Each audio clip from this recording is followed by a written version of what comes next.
shot यस पटक बलले रोके ब्याकवर्डको डिफेन्स रेसम छ त्यहाँ ब्लकमा फहद राजा उत्कृष्ट ब्लक सेट पोइन्टमा गण्डकी यो चाहिएको थियो गण्डकीलाई तर कसैले दिइरहेका थिएनन् तर फहद राजा उनी भइरहेका छन् निर्णायक खेलाडी यो सेटमा पाकिस्तानका फहद सेट पोइन्टमा गण्डकी छ पुरा कोर्टमै गुन्जायमान छ यो सेट पोइन्ट र्यालीको लागि फर्किनै पर्ने बाध्यता दबावमा छ गण्डकी फहद राजाको सर्भिस बलराम रबिन रोकेको छ चान्स बल सेट पोइन्टको लागि तयार रहेको थियो फहदबाट तर नेटमा छैन समयमा चुकेका छन् पुनः एकपटक कुनै तीनजना पाकिस्तानी खेलाडीहरू एक आपसमा सल्लाह गर्दैछन् औ यहाँ फहद ठुलो अवसर मिस गर्न पुगे उनले आफ्नो चान्सलाई फ्यान्सी गर्न असफल रहे अब पुलिस फर्किसकेको छ सेट पोइन्ट रोकिसकेको छ रेशम सन्त्यालको सर्भिस हो सन्जु फहद राजा ओ क्यू डिफेन्स मुस्तफा द ड्रम यो उनको घातक शक्तिशाली हमला तर भीमगाह क्या डिफेन्स थियो उनको सशक्त यस पटक पनि असफल भयो उनी प्रयास नगरेका होइनन् तर मुस्तफाको यो शटमा नै निकै ठुलो शक्ति थियो आफ्नै आँखालाई पनि उनले असहज बनाउने गरी प्रहार गरे भनेपछि कति झोटले लिए थियो यसलाई तर त्यसभन्दा अगाडिको त्यो सशक्त प्रहारलाई भीमगाहले जसरी रोकेका थिए त्यसको पनि तारिफ गरेर सत्य छैन अर्को एकपटक दोस्रो पटक सेट पोइन्टमा आएको छ गण्डकी रबिन बचाएका छन् फहदले मुस्तफा ब्लक रबिन नगरकोटीको ब्लक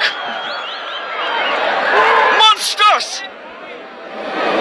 म्याग्निफिसेन्ट रबिन पुनः दोस्रो पटक सेट पोइन्ट रोकेको छ दोस्रो पटक गण्डकीलाई सेट पोइन्ट दिएन यो डिफेन्सले यो ब्लकले अभिषेक किङको पालो हो अब आउने नेपाल पुलिसको डिफेन्स त तारिफ कति गर्ने हामीले तारिफ गरेको भन्दा पनि हजार गुणा बढी गरिरहेको छ प्रदर्शन उनीहरूले यहाँ जो पटक छुटेको छ सिम्पल थियो बल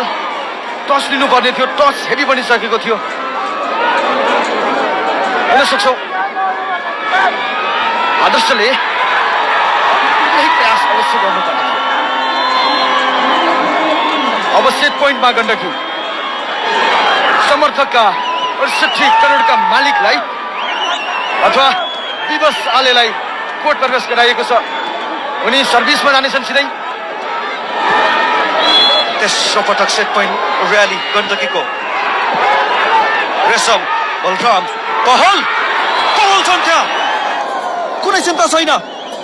तेस्रो पटक पनि सेट पोइन्ट रोकिएको छ पुलिस दृढता देखाउँदैछ पुलिस विभागीय शान देखाउँदैछ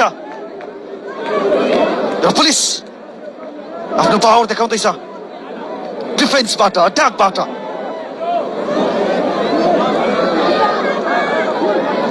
र गण्डकीको डिफेन्सको कुरा गर्ने हो भने पुलिसको डिफेन्सको अगाडि गण्डकीको डिफेन्स त केही पनि होइन भन्दा हुन्छ पुनः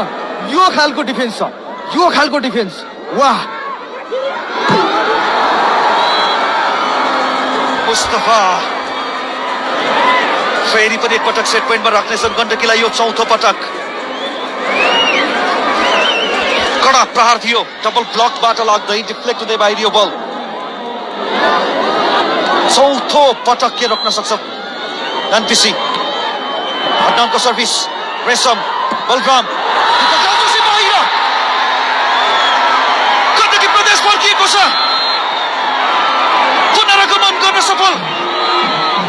चौथो पटक रोक्न सकेन एनपीसीले उनलाई देवकराज जोशी विस्मय समर्थकहरूको नाचगान गण्डकी प्रदेश उल्लासमा छ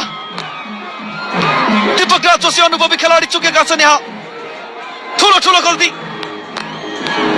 निराश पुलिस डिफेन्सिभ बल अन्ततः भत्कियो आफ्नै गल्तीले